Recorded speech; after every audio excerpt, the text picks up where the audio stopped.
En este video vamos a estar hablando acerca de la clase string de Python. Bueno, lo primero que debemos de hacer es recordar acerca de esta clase string.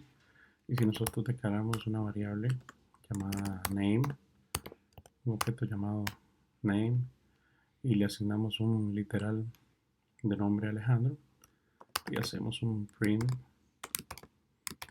del tipo de name, le damos Shift Enter, nos vamos a dar cuenta que ella pertenece a la clase string, o str es el acrónimo para ello. Así que ya con esto en mente podemos darnos cuenta de que todos los literales de tipo cadena pues son o pertenecen a la clase string. Antes de entrar a la clase string para ver los ejemplos, vamos a hablar acerca del punto en las variables. Ese es el punto que está después de una variable. El punto lo que hace básicamente es expresar el acceso a las funciones, o si estuviéramos en Java, a los métodos y propiedades relacionadas a cada tipo de variable.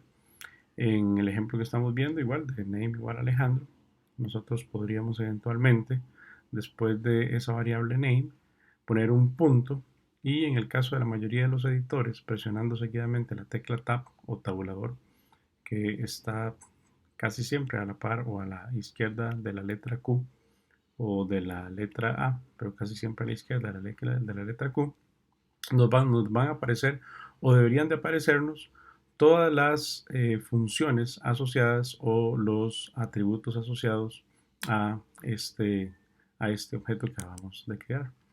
Veamos el ejemplo acá. Entonces, vamos a borrar esto. Ya sabemos que es de tipo string, así que si yo le doy name punto y presiono la tecla tabulador, pueden observar en estos momentos de que me aparecen todas las posibles funciones que están asociadas a esa variable o a ese objeto. ¿De cuál tipo? Bueno, de tipo string. Entonces, para los tipos strings, las funciones asociadas están como capitalize, casefold, center, count, encode, endswitch, expand, tabs, find, format y otros muchos más. Aquí los pueden ver, todos los que hay. Así que vamos a revisar y ver alguna de ellas que tienen que ver con el manejo de strings. El primero que vamos a ver es upper, que básicamente lo que nos permite es capitalizar, si se puede llamar de esa manera, o hacer en mayúsculas todas las letras de un, de un literal o de una variable. Así que vamos a dejar de escribir Alejandro y escribamos un texto. Programar en Python. Muy bien. Cuando yo le doy name y punto y le doy, puedo darle la primera letra para buscar rápidamente lo que deseo. Le doy upper, name.upper. Eso sí, voy a necesitar los paréntesis.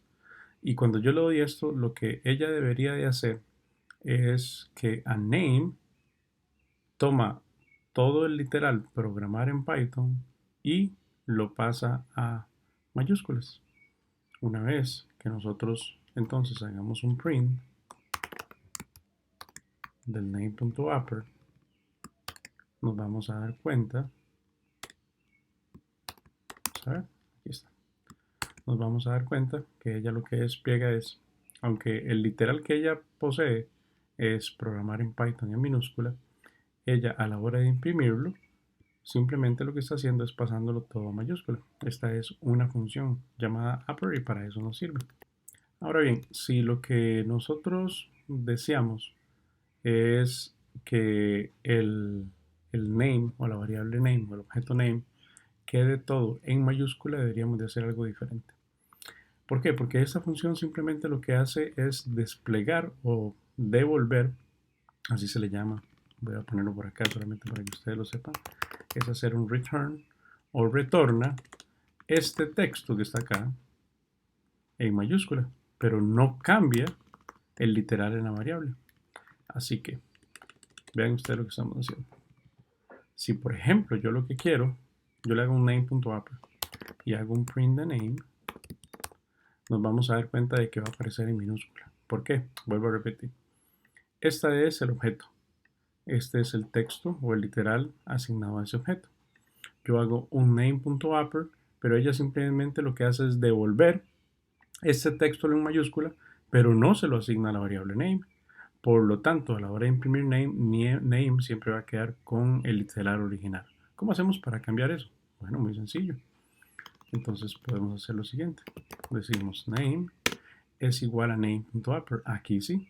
Entonces, esto que está acá, name.upper, esta función, lo que va a devolver es el texto programar en Python en mayúscula y se lo va a asignar a la variable name. Por lo tanto, cuando imprimamos name de aquí en adelante, name entonces sí será todo en mayúscula. Corrámoslo y ahí está. Nuevamente, ya name ya no tiene programar en Python en minúscula, sino que ahora ha sido asignado por una función que devuelva esto en mayúscula y se lo vuelva a asignar a esta variable. Bien, ahora veamos la función lower. Bueno, lower hace lo contrario de upper. Debería de pasarlo todo a minúscula. Más fácil. Vamos este en mayúscula y este en mayúscula, lo cual hacemos que a la hora de imprimir name va a salir exactamente igual.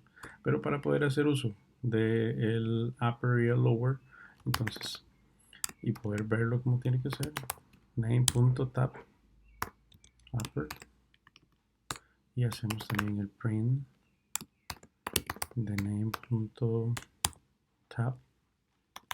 lower, y aquí podemos ver la diferencia.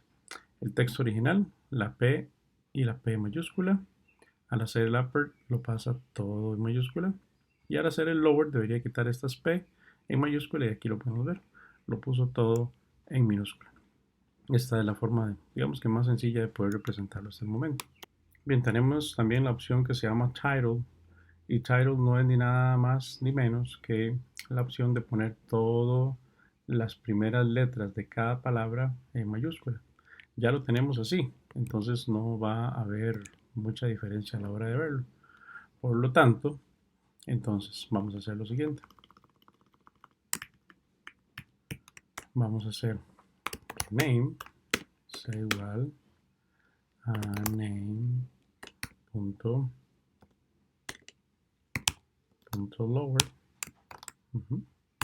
Eso quiere decir que cuando hagamos el print de name, lo va a tirar todo ya en minúscula. Muy bien, a partir de esto, entonces sí podríamos decir ahora que haga el print de name. Okay.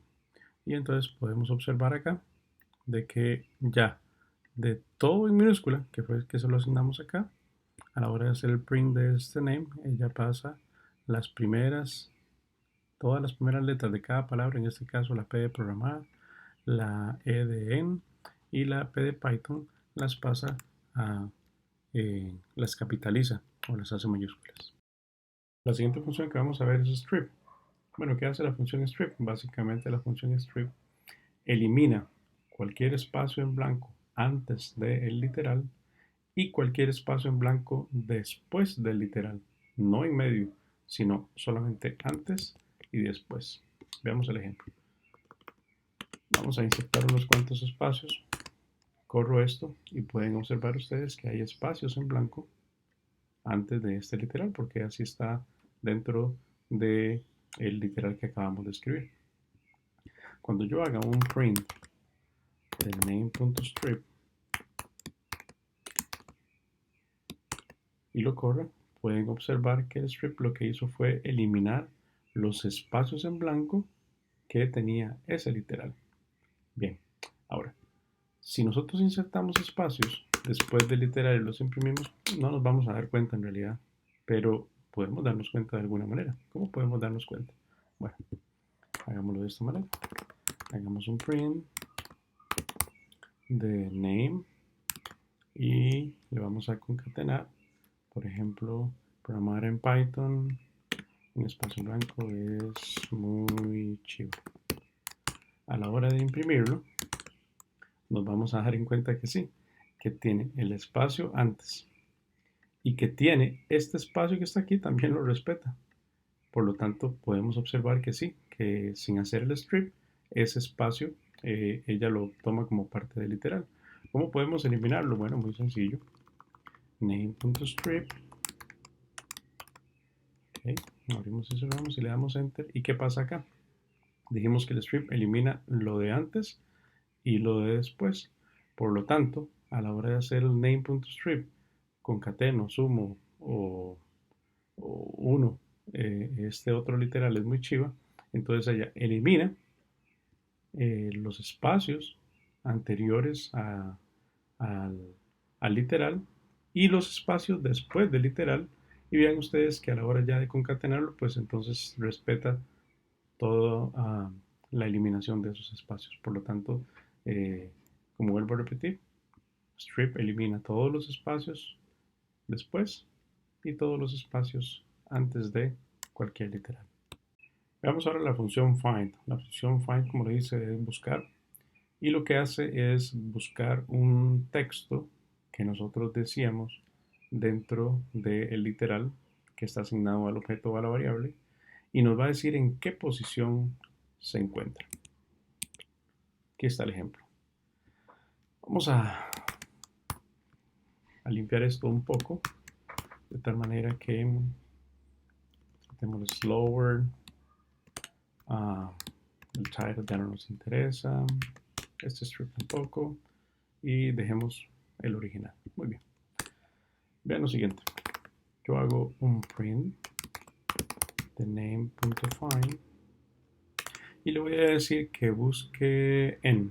¿Okay? Sabemos que n existe y quiero que observen lo siguiente. Dice que está en la posición 16. Ahora, ¿por qué en la posición 16? Esto es muy importante que nunca se les olvide. En Python, los strings se empiezan a contar desde 0. ¿Ok? Para que sepan que así es como funciona Python. Entonces, veamos a ver si es cierto. 0, 1, 2, 3, 4, 5, 6, 7, 8, 9, 10, 11, 12, 13, 14, 15, 16. Perfecto, empieza en la posición 16. ¿Y cómo podemos darnos cuenta de que empieza en la posición 0? Bueno, hagamos un ejemplo muy sencillo. En la posición 0 ponemos una X y digámosle que busque la X. Corremos y nos dice exactamente que empieza la X en la posición número 0. Ahora, hay algo muy importante que saber. No es lo mismo buscar, por ejemplo, prog de programar.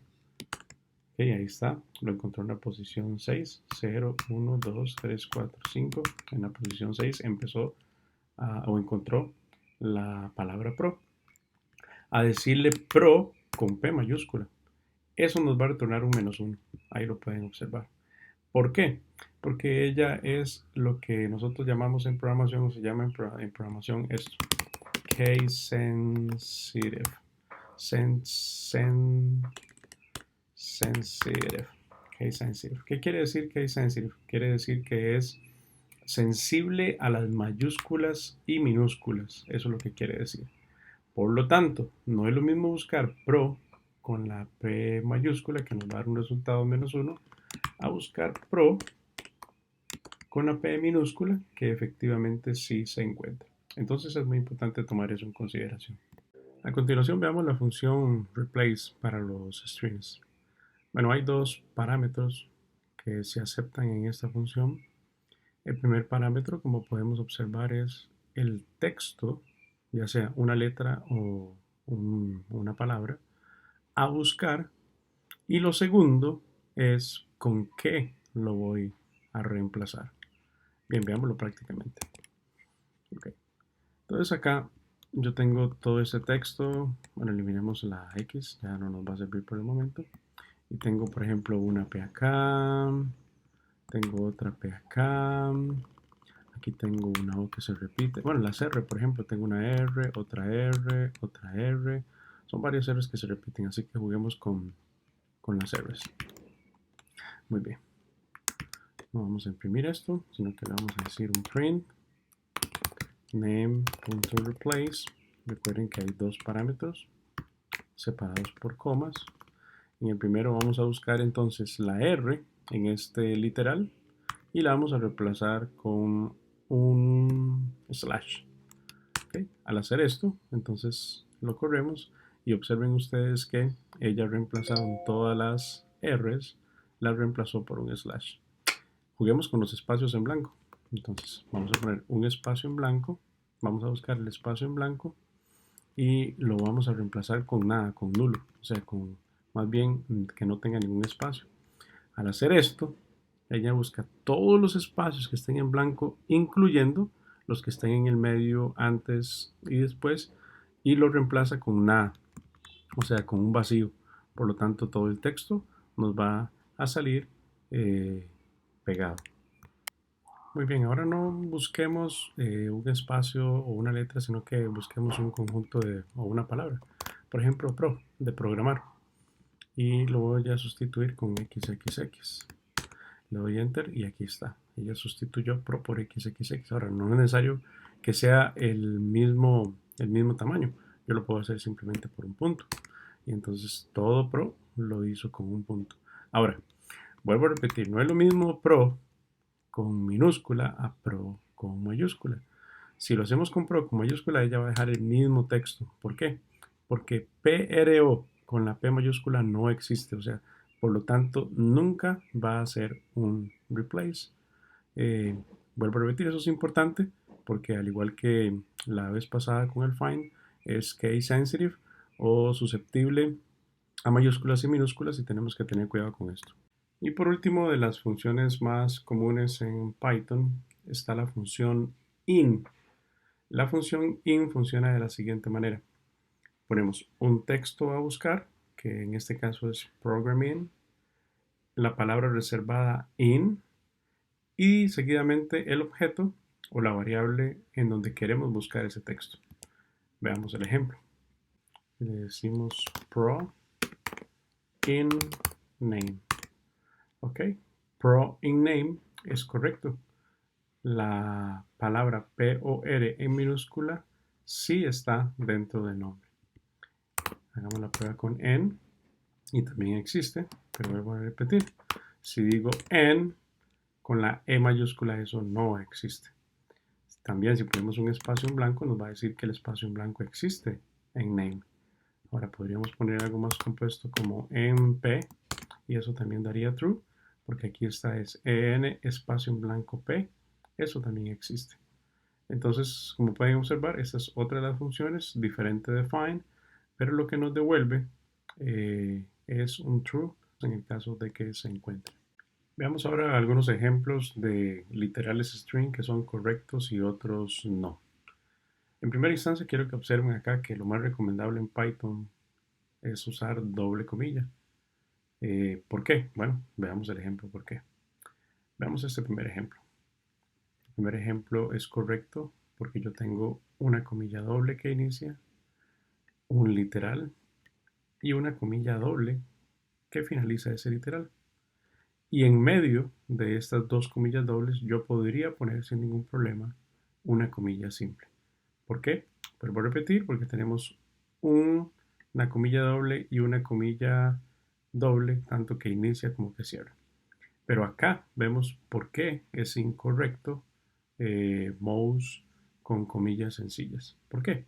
Porque inicio con una comilla sencilla y termino con una comilla sencilla, hay otro literal y termino con otra comilla sencilla. En otras palabras, Python no se da cuenta si es esta la que cierra el literal o es esta la que cierra el literal. Por lo tanto, esto da un error. En el anterior sabemos que inicia con una doble y termina con una doble y no nos interesa todo lo que está en el medio. Veámoslo corriendo propiamente en Python.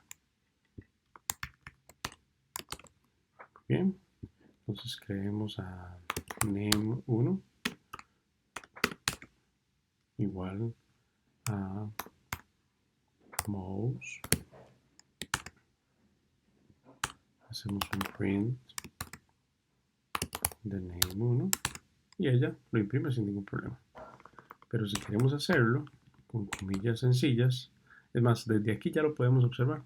ella entiende de que esto es un literal, pero esta S se queda perdida porque no tiene otra comilla que lo cierre. Y cuando lo corramos nos va a decir que hay una sintaxis inválida y exactamente en la S. No sabe qué es lo que hay ahí. Ok, muy bien. Otra correcta. See the lights. Tenemos comilla simple que inicia, comilla simple que termina. Incorrecto. Comilla simple que inicia, dos comillas que no sabe si termina aquí o termina allá. Es exactamente el mismo concepto.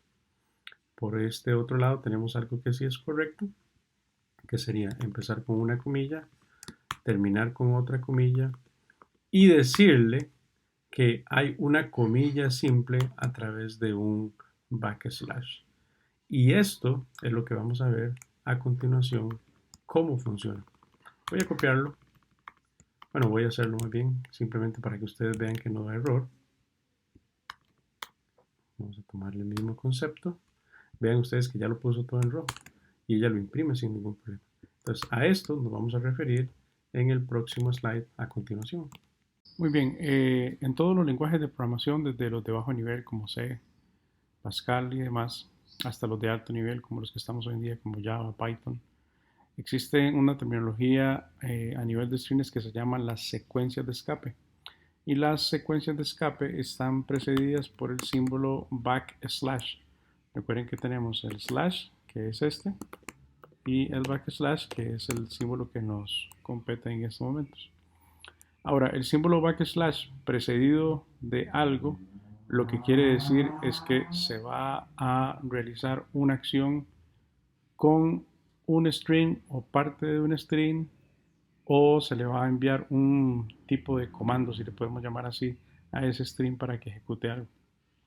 Veamos el primero, que es new line. El new line no es que tiene que ir así como new line escrito, sino que simplemente se refiere al carácter solo del backslash. Hagamos una variable y pongámosle hola. Ok.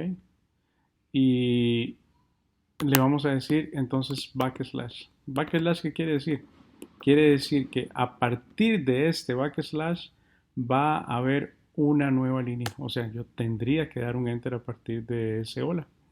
Entonces voy a dejar un espacio para que no salga todo pegado y le pongo cómo está. Disculpen las tildes porque estoy trabajando en inglés. Ahora si hago un print de la variable, me va a decir hola, ¿cómo está? Todo pegado.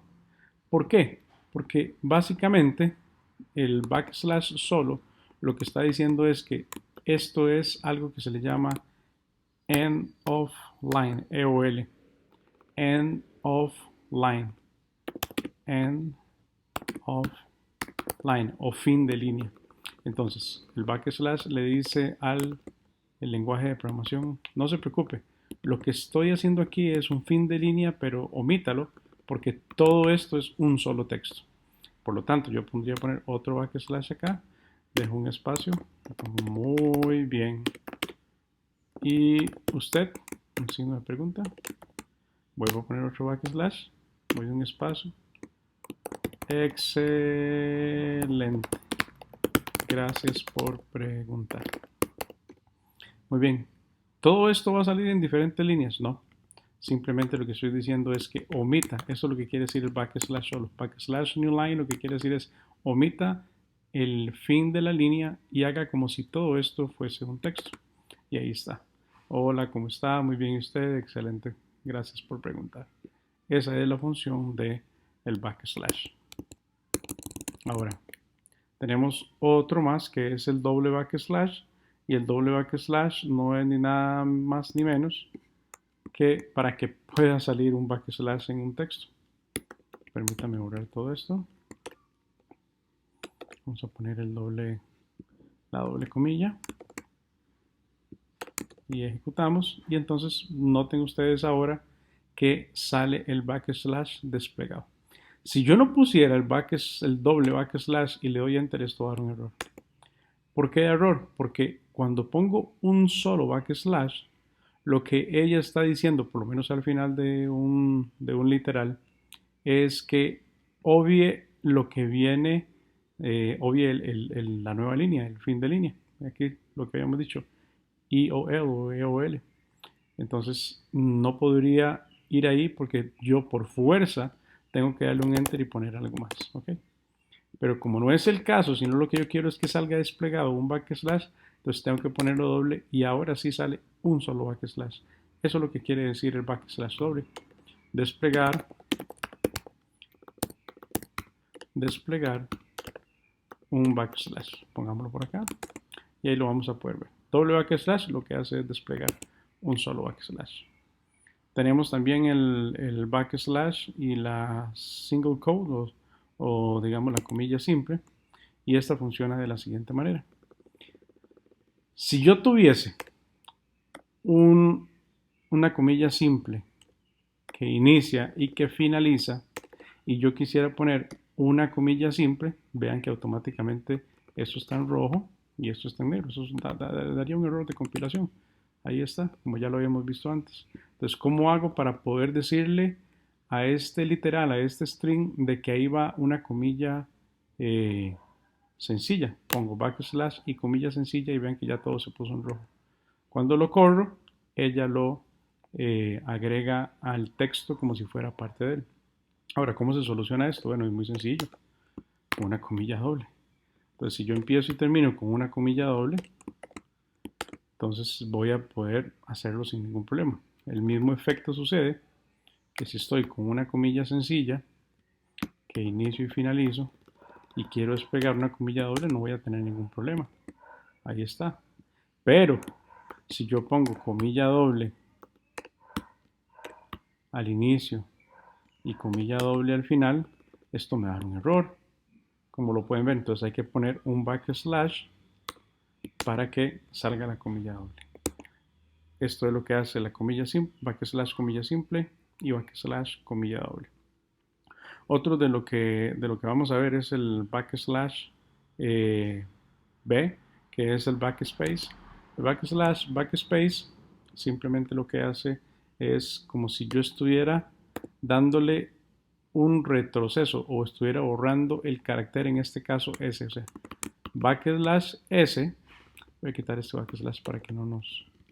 Entonces este backslash B estaría borrando la letra S. Vamos a ver. Entonces dice, hola, ¿cómo estás? Ahí está. Eso es lo que hace el backslash B, borrar un carácter. ¿Por qué no vemos la? Tampoco vamos a ver el F, porque estos se dan básicamente a nivel de programación cuando estamos programando, valga la redundancia, algunos ciertos comandos especiales para mandarle a impresora o para recibir y enviar comandos entre diferentes computadoras. Pero la que sí vamos a ver es el slash n y el slash r. El backslash n corresponde a line feed, que es básicamente como si nosotros le diéramos un enter estando, por ejemplo, en Word. Es como ir a la línea siguiente. Y el backslash r, que actúa como las máquinas de escribir antiguas, en donde se devolvía al principio de la línea donde estuviese posicionado en estos momentos y empezaba a sobreescribir esa línea. Veamos el ejemplo. Okay. Vamos a quitar este slash b que teníamos anteriormente. Y si le damos, por ejemplo, hola backslash n. Vamos aquí, backslash n. Y esto lo que nos hace es, nos despliega la palabra hola. Hace un line feed, o sea, pasa a la siguiente línea. Como había un espacio acá, ella pone el espacio más como. Aquí podemos ver el espacio que estaba antes de como. Después deja un espacio también y le pone la palabra estás. Ahora, pero este espacio hay que entenderlo porque este espacio pertenece a como, perdón. Más bien, entonces aquí deja un espacio en como antes y uno después. Después hace el line feed, o sea, le da enter y estás lo pone en la siguiente línea, por eso está alineado con ahora. Ahora, ¿cuál es la diferencia con el slash r, que es el character return? Bueno, si yo tengo hola, ¿cómo estás? y lo que deseo es sobreescribir, digamos, en la primera línea, digamos que yo hubiese escrito hola, ¿cómo? Pongo el backslash R y le pongo la letra A, y aquí vemos cómo sobreescribió la letra A, o sea, hizo un carriage return, o sea, se devolvió al puro principio, puso el cursor aquí en la posición número 0 y empezó a escribir la A, o sea, sobreescribir lo que ya estaba escrito. O sea, entonces, si ponemos, por ejemplo, aquí a Ale, entonces aquí vamos viendo dónde va sobreescribiendo. Ale, Han, ya va acercando al cómo, ya quitó la a Alejandro y ya terminó de sobreescribir absolutamente todo. Básicamente entonces es como donde esté el slash R, ella lo que hace es devolverse otra vez al principio, aquí, y empieza a sobreescribir todo lo que está después del slash R. Muy bien, vamos a terminar con el slash T y también con el slash O y el slash X. Veamos el slash T en primera instancia. El slash T básicamente lo que ella hace es un tab o un tabulador. En otras palabras, insertar depende del lenguaje 3 o 5 espacios. Así que si yo pongo aquí, hola, ¿cómo estás? Dos puntos, slash T, Alejandro Ulate. Entonces lo que ella va a hacer es desplegar, hola, ¿cómo estás? Deja 5 espacios, que es un tabulador, y Alejandro Ulate. Veamos, aquí está. Hola, ¿cómo estás? Deja un tabulador, aproximadamente 5 espacios, y después despliega el resto del texto. Muy bien. Y por último, el slash O y el slash X, pero vamos a ver el slash X, el slash O va a salir por rebote. Si por ejemplo pongo la letra K en hexadecimal es, vamos a revisarlo por acá, dice que la letra K 6B, ¿okay? En hexadecimal es 6B, ponemos dos puntos y ponemos un slash X 6B, así como está 6 con B mayúscula, pues entonces esto debería de sustituirse por el hexadecimal 6B, que sería una X. Así que lo podemos ver, la letra K en hexadecimal es 6B y efectivamente al hacer slash X 6B despliega la letra en hexadecimal. Lo mismo es para octal, entonces si ponemos slash O y ponemos un número en octal, entonces ella va a desplegar el carácter o la letra o el número correspondiente. Lo más correcto es decir el carácter correspondiente a ese número en octal.